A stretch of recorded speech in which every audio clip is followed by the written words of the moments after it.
எங்களுடைய அழைப்பை ஏற்று வந்த அத்தனை பத்திரிகை நண்பர்களுக்கும் ரொம்ப நன்றி சொல்லணும்.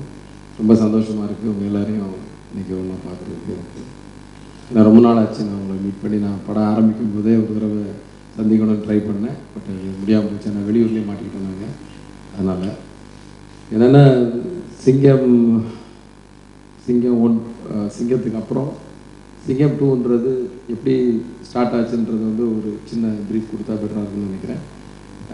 என்னென்னா ஃபஸ்ட்டு வந்து நாங்கள் வந்து சிங்கம் ஃபஸ்ட் பார்ட் ரிலீஸுக்கு முன்னாடியே சூர்யா சார் வந்து எனக்கு வந்து இந்த படத்தை வந்து கொடுத்தாரு. அதாவது ரிலீஸ் ஆகிறதுக்கு முன்னாடி நாங்கள் அண்டர் ப்ரொடக்ஷன் எண்ட்லேயே வந்து நம்ம அடுத்து ஒரு படம் பண்ணணும் அப்படின்னு ஒரு இதை வந்து சொன்னார். சரின்னு ஓகே பண்ணிட்டோம். ஆனால் என்ன மாதிரி படம் பண்ணுறது, ஒரு படம் விட்டு பண்ணலான்னு சொல்லி என்ன மாதிரி படம் பண்ணலான்னு அப்போ நான் டிசைட் பண்ணல. நான் வந்து ஒரு ஃப்ரெஷ்ஷாக ஒரு ஸ்கிரிப்ட் தான் ரெடி பண்ணிகிட்டு இருந்தேன்.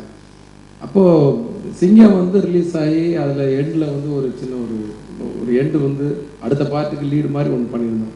அது எதனால் பண்ணதுன்னா சிங்கம் 2 அடுத்து பண்ணுன்றதுக்காக இல்லை, எப்போவுமே வந்து இன்னொரு செகண்ட் பார்ட்டுன்ற ஒரு ஸ்டோரி வந்து என்கிட்ட இருந்துகிட்டே இருந்துச்சு. அது எப்போ அதை யூஸ் பண்ணலான்றது தெரியல, பட் இருந்துகிட்டே இருந்துச்சு. அதுக்கு லீடு மாதிரி தான் சாமியில் கூட வந்து சாமியின் வேட்டை தொடரும்னு சொல்லி சும்மா ஒரு கார்டு மட்டும் போட்டிருப்பேன். அதே மாதிரி இதுலேயே விட்டுருந்தேன்.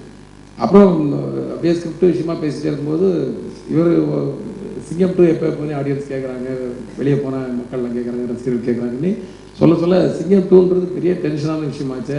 ஏன்னா அவர் வந்து காக்க ஒரு போலீஸ் ஸ்கிரிப்ட், சிங்கம் ஒரு போலீஸ் ஸ்கிரிப்டை ஃபுல் ஒரு வெற்றியை பார்த்துருக்காரு. நானும் வந்து சாமி சிங்கம் 2த்தையும் 3வது ஒரு போலீஸ் ஸ்கிரிப்டுங்கிறது ரொம்ப சேலஞ்ச் ஆகிடுமே. 3வது ஒரு போலீஸாக உங்களை பார்க்கணும், இன்னொரு படத்தை வந்து 3வது படமாக பார்க்கணும், 2 படத்தை கூட கம்பேர் பண்ணிடக்கூடாதுன்ற அந்த பயத்தில் அப்படியே தள்ளி போட்டுகிட்டே இருந்தேன்.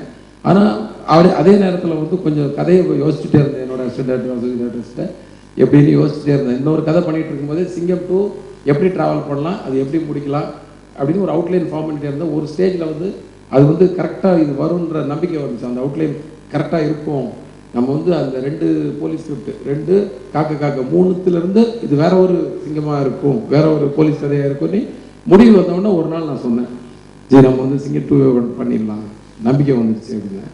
ஓகே ப்ரொசீட்னு சொன்னார். அதுலேருந்து யோசித்து கதையை வந்து ஸ்க்ரீன் ப்ளே பண்ண ஆரம்பித்தோம். சத்தியம் பண்ணி சொல்லலாம், இது வரைக்கும் எந்த படத்துக்கு இவ்வளோ வந்து ஸ்க்ரீன் ப்ளேக்காக நான் கஷ்டப்பட்டதே கிடையாது. நான் மட்டும் இல்லை, அசிஸ்டன்ட் என்னுடைய டீம் எல்லாருமே. ஏன்னா அந்த எல்லாருமே வந்து சிங்கத்து கூட தான் அது வந்து கம்பேர் பண்ணுவாங்க. அந்த பயத்தில் நாங்கள் வந்து அவ்வளோ ஹார்ட் ஒர்க் பண்ணியிருக்கோம். ஆனால் ஷூட்டிங் போகிறதுக்கு இப்போ படம் பார்த்த அப்புறம் இல்லை, ஷூட்டிங் போகிறதுக்கு முன்னாடியே ஸ்க்ரீன் ப்ளே பண்ணி சொல்லி டைலாக் எழுதிட்டேன். அப்போவே எனக்கு தெரிஞ்சது நிச்சயமாக இது வந்து சிங்கம் 2ன்னா இது வந்து யாருமே வந்து நாளைக்கு பார்த்துட்டு சிங்கம் 1 வெற்றி அடைஞ்சது அதுக்காக இவங்க எடுக்கலை, சிங்கம் 2ன்னு ஒரு கதை இருந்திருக்கு, அதை வந்து நம்பி தைரியமாக எடுத்திருக்காங்க, அந்த கண்டினியூவேஷனை யூஸ் பண்ணியிருக்காங்க அப்படின்னு சொல்லுவாங்கன்ற அளவுக்கு அந்த ஸ்க்ரீன் ப்ளே அப்போயே வந்துருச்சு. அதனால ஷூட்டிங் ஸ்பாட்டில் வந்து அவ்வளோ தைரியமாகவும் சந்தோஷமாகவும் நம்பிக்கையோடவும் நாங்கள் வந்து ஷூட் பண்ணோம். அதனால தான் எங்கள் ப்ரொடியூசரை வந்து நிறைய செலவு பண்ண வச்சேன். நான் நாடாக போய் இது வரைக்கும் நான் என்னோடய படத்தில் வந்து ஒரு பாடலுக்காக வந்து வெளிநாடு போயிருப்பேன். இதில் வந்து லொக்கேஷன் பார்க்குறதுக்கு 2 கண்ட்ரி 3 கண்ட்ரி போயிருக்கேன். நான் அந்த மாதிரி எல்லாம் பார்த்து சவுத் ஆஃப்ரிக்காவிலேருந்து மலேசியாவிலேருந்து சிங்கப்பூர்லேருந்து ஒவ்வொரு விஷயத்தையும் ஒரு கப்பல் வேணுன்றதுக்காகவே நான் வந்து சிங்கப்பூருக்கு தனியாக போய் பார்த்துட்டு வந்தேன். இந்த மாதிரி இது எதுக்காக சொல்கிறேன்னா அவங்க நம்பிக்கையோடு அவங்கள செலவு பண்ண வச்சேன். நான் ப்ரொடியூசர் டைரக்டராகவே இருக்கணும்னு நினைக்கிறவன், செலவு பண்ணக்கூடாது, நிறையா வேஸ்ட் பண்ணக்கூடாதுன்னு நினைப்பேன். ஆனால் இந்த படத்தில் வந்து நீங்கள் தைரியமாக செலவு பண்ணுங்கன்னு அப்படி சொல்லலை. ஆனால் அதை மனசில் வச்சுட்டு அங்கே தான் பண்ணணும் இங்கே தான் பண்ணணும்னு சொல்லி பண்ண ஒரு வார்த்தை கூட அவங்க என்னை வந்து தடுக்கவே இல்லை. நல்லா வரணுன்றதில் வந்து அவரும் சரி சூர்யா சாரும் சரி நல்லா வரணும், டைம் எடுத்துக்கோங்க. ஏன்னா நான் இவ்வளோ நாள் வந்து ஒரு ப்ராஜெக்ட் பண்ணதும் கிடையாது. 6 மந்த்ஸில் ரிலீஸ் ஆகிடும். இது கிட்டத்தட்ட 8 மாதம் ஆகிடுச்சு.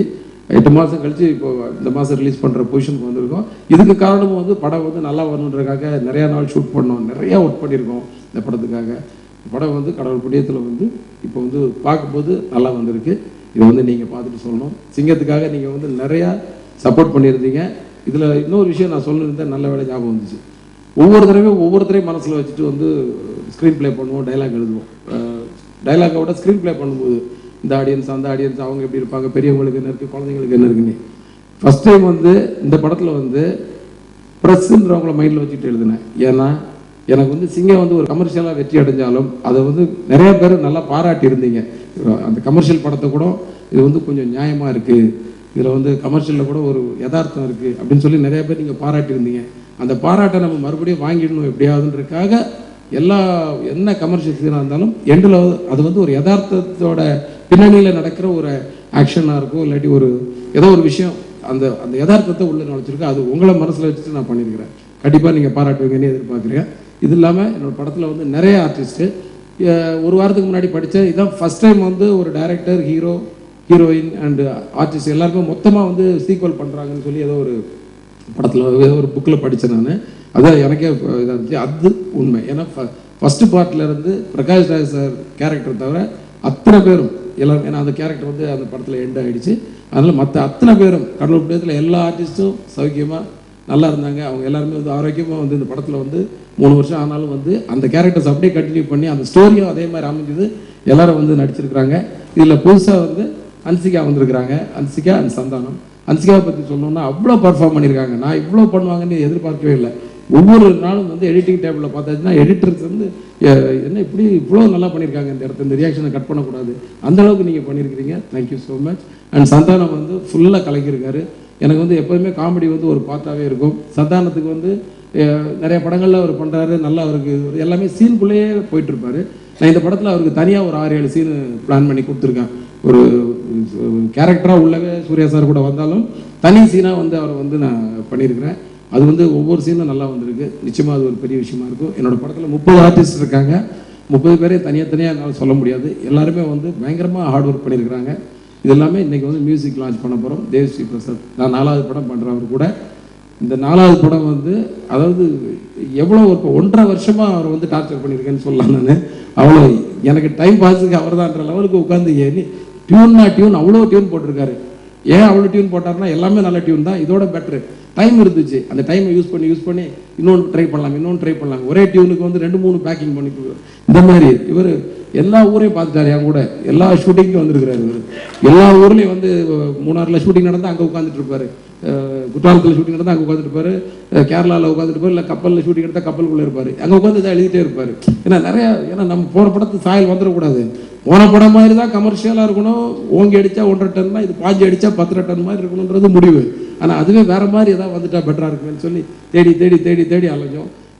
எல்லாரும் பற்றி சொல்லிட்டு இருக்கிறேன். இன்னொரு விஷயம் ஜியை பற்றி சொல்லணும். அதாவது இந்த படத்தில் அவர் ஒரே வார்த்தையில் சொல்லிக்கலாம். இந்த படத்தில் இப்போ இவர் இருக்கிற தோற்றத்தை மாதிரி ஒரு கிட்டத்தட்ட ஒரு 40% பெருசாக இருந்தார். ஒரு 20 நாளுக்குள்ளே அடுத்த படத்துக்கு கௌதம் சார் படத்துக்கு தயாராகிட்டார். ஸோ இந்த ஹார்ட் ஒர்க் இருக்கு இல்லையா, இந்த ஹார்ட் ஒர்க்கு தான் படத்தில் ஃபுல்லாக போட்டிருக்காரு. அது ஃபுல்லாகவே படத்தில் தெரியும். கண்டிப்பாக நீங்கள் உங்களோட ஆதரவு இருக்கும். ரொம்ப நன்றி. வணக்கம்.